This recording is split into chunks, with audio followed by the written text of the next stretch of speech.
Yo vi el tráiler de esta película. Vi a alguien ser rayado con un rallador en la pierna. El tráiler me advirtió que era lo que yo iba a ver en esta película. Y aún así, esto fue solamente la punta del iceberg de la ola de violencia y sangre que iba a ver en toda esta película. Me torturó. Y mucho. Yo soy Pablo Robles, esto es Cine Conflicto y hablemos de Evil Dead Rise.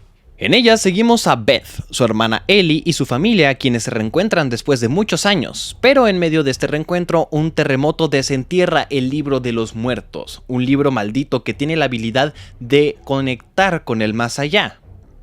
El mar es liberado y la familia ahora tendrá que sobrevivir a una noche apocalíptica y enfrentarse a la madre de esta familia que ha sido poseída por un demonio.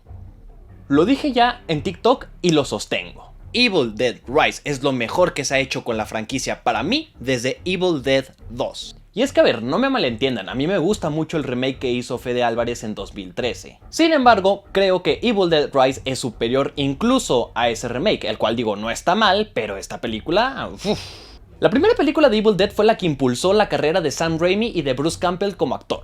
Los lanzó a la fama, los puso en el foco e hicieron una de las películas de serie B más icónicas de todos los tiempos. Si quieren que haga un video sobre qué es el serie B, déjenlo en los comentarios y les hago un video próximamente. Y si bien en la franquicia de Evil Dead nunca se ha escatimado en la violencia, estas películas no son solamente sobre eso. El atractivo de Evil Dead, al menos en la trilogía de Sam Raimi, siempre ha sido esta mezcolanza entre el terror, el gore, la violencia, la sangre, con lo cómico, lo bizarro, lo absurdo, y que al final de cuentas todo esto se suma para formar parte de la esencia de Evil Dead como franquicia, al menos nuevamente en la trilogía de Sam Raimi. En Evil Dead 2 la balanza se inclinó un poco más hacia el lado de lo absurdo, de lo cómico, dejando un poco de lado el terror sin dejar de tener presente la sangre. Después vino una tercera parte que es Army of Darkness, pero de esa ni hablamos.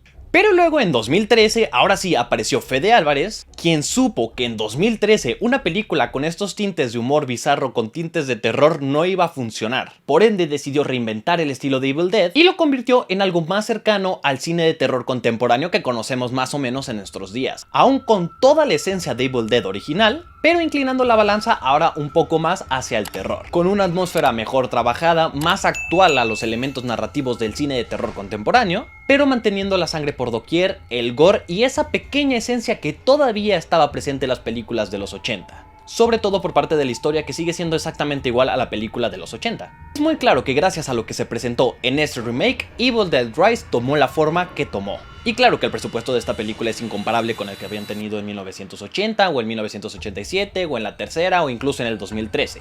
Y lo más probable es que si Fede Álvarez hubiera dirigido esta película hubiera tenido todavía más su esencia y a lo mejor pudo haber hecho algo todavía mejor a lo que ya vimos en Evil Dead Rise.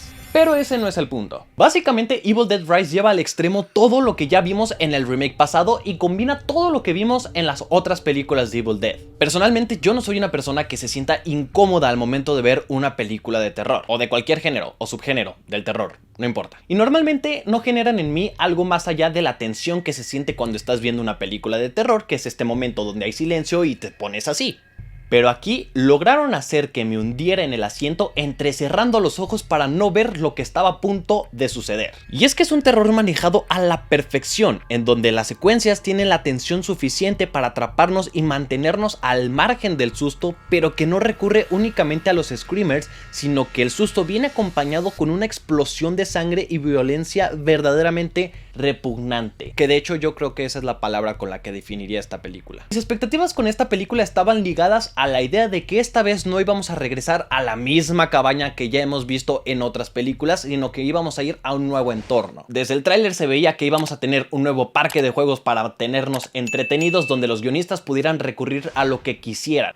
Y así darnos cosas totalmente nuevas que podrían tener ciertas referencias a la trilogía original, pero no necesariamente sentirse como otro reboot o otro remake, sino que verdaderamente tener un nuevo espacio donde adaptar una historia de Evil Dead. Y este patio de juegos es este departamento que en primera no tiene luz, en segunda está bloqueado por un temblor y en tercera está a la merced de un demonio que quiere que todos se mueran al amanecer. Verdaderamente supieron cómo construir una historia alrededor de este departamento que se sintiera genuina y que pudiera encajar con todo lo que nos estaban tratando de contar. Encapsularon a los personajes de una manera que nos encapsula también a nosotros, haciendo una experiencia inmersiva tanto en lo que vemos en pantalla, en cómo se maneja la historia y en el sonido alrededor de la sala. Porque sí, esta película va a tener una mejor experiencia para ti si la ves en una sala de cine, porque el sonido es súper envolvente, donde escuchas susurros por toda la sala. Este entorno hostil se nos presenta iluminado únicamente por velas, que seguramente no eran solamente velas, sino que había más elementos que iluminaran, pero nos hacen creer que solamente hay velas. Y eso hace a la amenaza que ya nos presentaron todavía más amenazante e intimidante. A eso añádanle todavía lo asfixiante que es este pequeño departamento, donde aparte de todo está llena de un montón de personas que claramente no caben ahí, y eso que solamente son 4 o 5. Y también está esta idea de la improbabilidad de que dentro de esta casa haya cosas con las que los personajes se pudieran defender, haciendo una atmósfera increíble, un territorio hostil para todos los personajes que también se siente a través de la pantalla.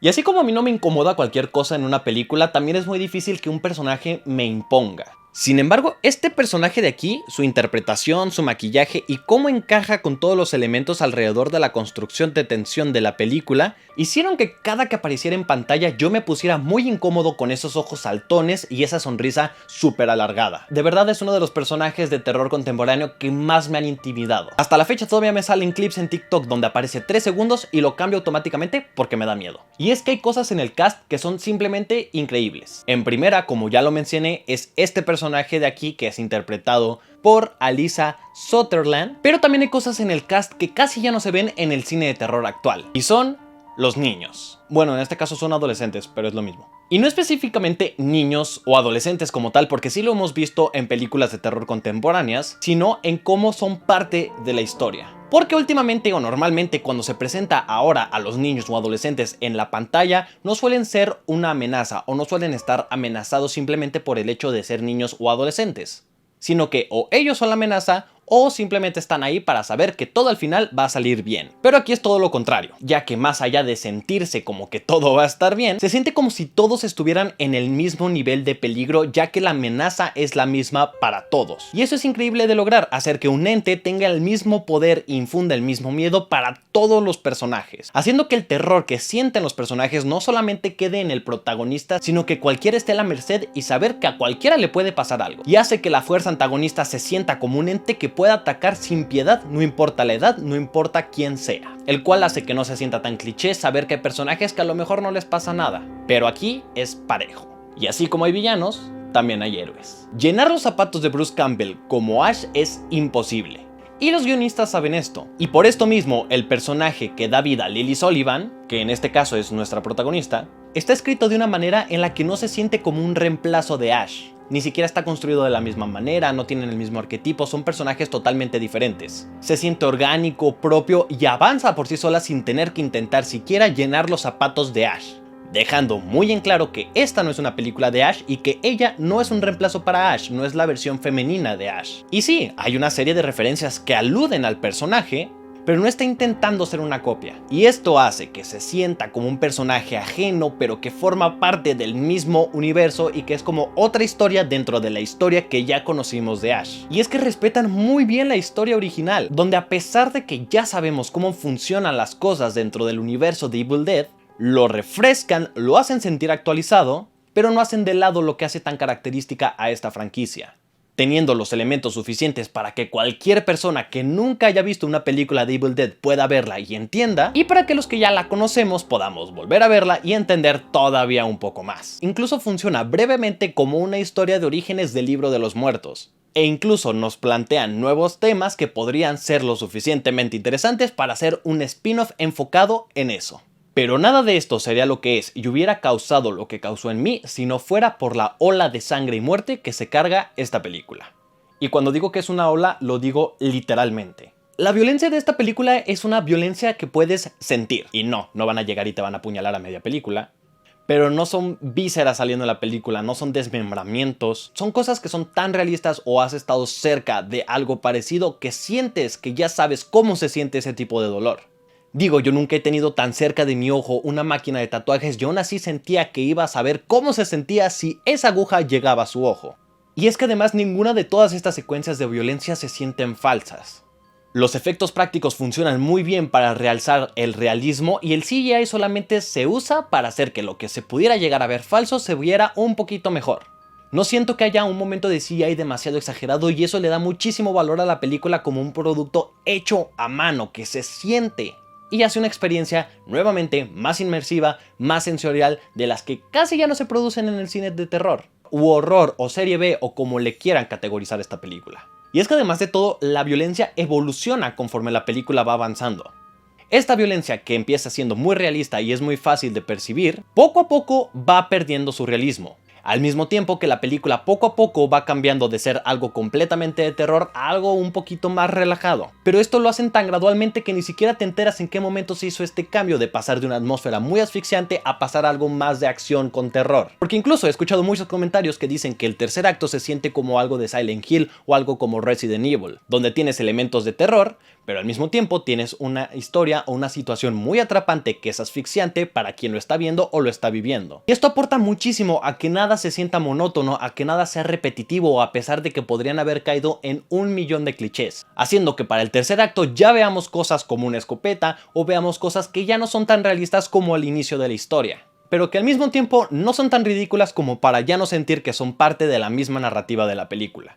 La historia, las amenazas, los personajes y sus retos funcionan lo suficientemente bien como para sobrellevar la historia mientras estás viendo una carga de sangre y violencia a más no poder. Y el verdadero protagonista de esta película no es la historia, sino cómo llevan la violencia del punto A al punto B gradualmente, lo cual me parece magistral y una de las mejores decisiones al momento de escribir esta película. Porque no es cansado de ver cómo otra vez están en otra situación, sino que poco a poco van abriendo este espacio que nos presentan al principio de la película, para que al final se libere pero sea un entorno completamente nuevo. Y aparte de todo es muy adictiva, van 2 veces que la veo y voy por la tercera. Evil Dead Rise es todo lo que se puede pedir de una película de Evil Dead. Una historia fresca con nuevos personajes que es atrapante, sangrienta, violenta y con toda la esencia de Evil Dead, pero que también funciona incluso sin saber nada. La combinación de efectos prácticos con CGI, los diseños del maquillaje de los poseídos y sus interpretaciones crean un miedo real hacia el ente que ves en pantalla. Un grotesco viaje lleno de sangre y tensión. En una escala donde el 1 es una película horrible y el 10 es la obra cinematográfica de la década, yo pongo a Evil Dead Rise en un 9. Si llegaste hasta acá, muchísimas gracias por ver este video. No te olvides de hacer lo que sabes que tienes que hacer, darle like, compartir y suscribirte. Y por supuesto, y más importante, dejarme en los comentarios cuál es tu opinión de Evil Dead Rise. No se olviden de seguirme en mis redes sociales, me encuentran como @soypablo_robles en todos lados. Gracias por ver y nos vemos cuando suba otro de estos. Adiós.